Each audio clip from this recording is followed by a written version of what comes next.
Di na dapat sinasabi nang dahil sa pagrarap ang daming bumabate. Walang naniwala nung ako'y nagumpisa, walang nakikinig kasi wala pang halaga. Kaya sinipagan ko palalo kahit na maraming dahilan.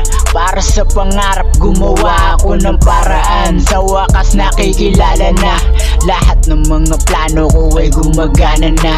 Iba't ibang lugar pangalan ko ay kumakalat.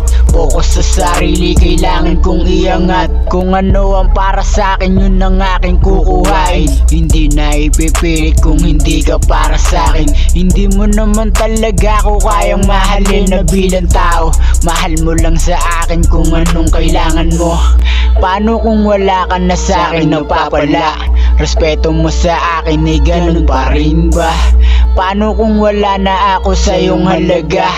Sa tabi mananatili pa kaya?